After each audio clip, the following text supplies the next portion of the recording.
carried out to the witness of everyone.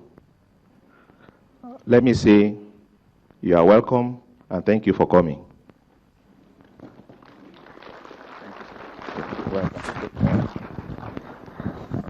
Thank you very much for the warm welcome by the GED Commercial and Investment, Dr. Babatunde Victor Adeniran. Thank you. At this point, I wish to invite the Group Managing Director of the NNPC, who since coming on board has ensured that transparency is part of our mantra here. And this is the second bid opening ceremony that we'll be embarking on. I wish to invite Dr. Ibe Kachiku to give the keynote address. Dr. Kachiku, please.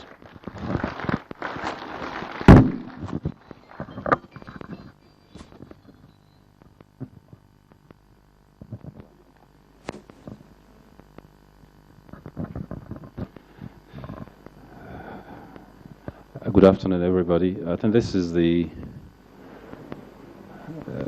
probably the most publicized commodity in the world.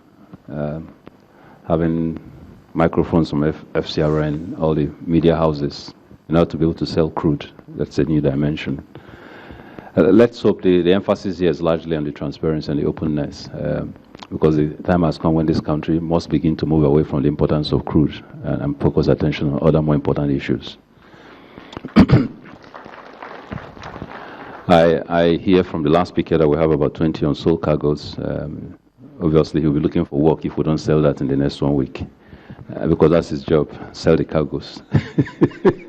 Not announce that we don't have them. But you're welcome here. I think the emphasis for us is to do things differently. This is about the third bid opening that I'm attending. We did one for coastal movements, we did one for OPAs, I think, and this one for crude. Now, what's important in all this is to debunk, and I go back to the story of Gorbachev when he was midwife in the old Russian Republic. And everything he did, people kept saying to him, everything you're doing is taking you out of relevance. And he just kept going at it, and eventually he got out of what weight that takes off my shoulders. That you can actually go through this process, sign up your long-term contracts, and I can put relevant time to where the country needs me most. How do you find funds to continue JV explorations and production? How do you get discipline within our workforce to be able to benchmark their performance against the majors? How do you look at downstream and be able to benchmark our performance to those of our competitors out there? How do we ensure that payments into the FAC account are done on time and in the right volumes? How do we expand into the huge frontiers that this country, that the continent provides for operations of NNPC?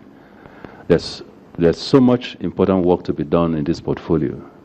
The one we spend time worrying about allocations of OPAs and crude, I just think is a complete waste of the times of the GMD of this corporation. So I can't celebrate more than you guys when this is time. We're now going to very relevant activities that this company needs must go forward. So I congratulate you. My time is just to welcome you to this event. It is very important because of its transparency. But quite frankly, it is the least important aspect in my daily activities. So I'm going to thank you, love you, and leave you and go to work. Thank you.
probably they may be right. And secondly, everybody believes that NNPC is the house of corruption. You just need to read the media and you'll see where this is coming from. And then thirdly, that we're not accountable. And everybody believes that, rightly or wrongly, but that perception is still there. And then the result of all this is that our supply is unreliable.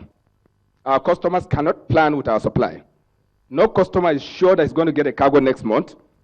Therefore, he cannot lock down on long-term supply processes. The meaning of that is that at the end of the day, you cannot guarantee to your off-taker what he's going to get.